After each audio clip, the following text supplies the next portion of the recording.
वो बिलक बिलक कर रोते हुए अपने माता पिता को देख रही थी। वो उससे लिपट लिपट कर रो रहे थे। लेकिन वो किससे लिपट रहे हैं? मैं तो यहाँ खड़ी हूँ। ये मेरा शरीर खून से लथपथ क्यों है? और ये नाखूनों के निशान कैसे हैं? मेरा एक गाल भी आधा गायब है। उफ, तो फिर मुझे दर्द क्यों नहीं हो रहा है? अरे, ओह, तो क्या मैं मर चुकी हूँ? आत्मा मात्र। अब उसके रोंगटे खड़े हो गए। बीता दिन चलचित्र की तरह उसकी आंखों के सामने नाचने लगा। हाँ, वो 5 थे। स्कूल से लौट रही थी वो दोपहर में। आज कुछ ज्यादा ही सन्नाटा था।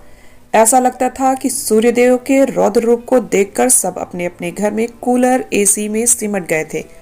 गली के कुत्ते तक किनारों की नली के पानी के पास जान बचाने जा बैठे थे। वो पसीने से लथपथ जल्दी जल्दी घर लौट रही थी। आज उसकी सहेली स्कूल नहीं आई थी, इसलिए अकेला लौटना पड़ रहा था। वरना तो बातें करते करते रास्ते का पता ही नहीं चलता था। पर पता नहीं कब एक पतली गली से निकलकर उन 5 ने उसे गली में खींच लिया। उसने चिल्लाने की कोशिश की, लेकिन एक मर्दाना हाथ उसके मुंह को इस तरह दबाए था कि आवाज निकलना तो दूर, सांस लेना भी भारी था। फिर भी उसने हिम्मत करके उसके हाथ पर जैसे कैसे अपने दांत गड़ा दिए थे और उसके हाथ की पकड़ ढीली होते ही जोर जोर से मदद के लिए चिल्लाई थी। लेकिन गर्मी की दोपहर के गहरे सन्नाटे में भला कौन सुनता? और फिर उफ, उसने पास जाकर अपने रोते हुए माता पिता के कंधे पर हाथ रखकर उन्हें ढांढस बंधाना चाहा, लेकिन यह क्या?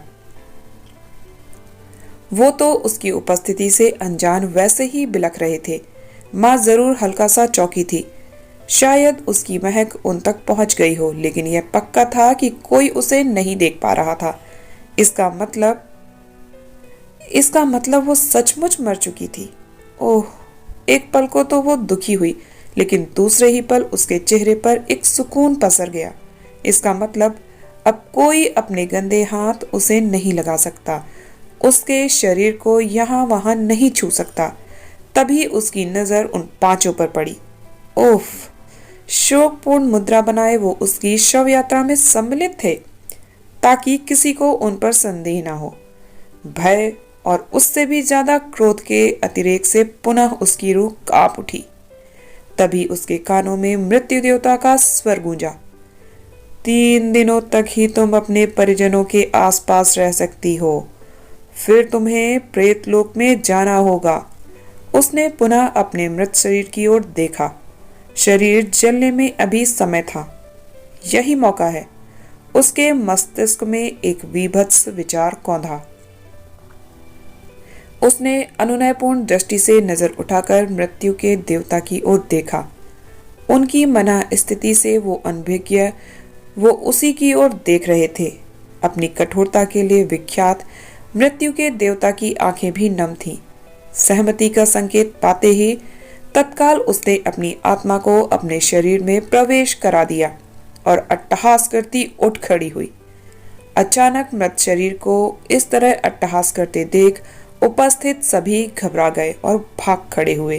वो 5 जब तक कुछ समझ पाते, उसने रस्सी का घेरा उनके चारों ओर पूरी ताकत से कस दिया। कुछ ही देर में उन सब के मृत शरीर वहां पड़े थे और उसका भी। अब उसकी आंख नम थी।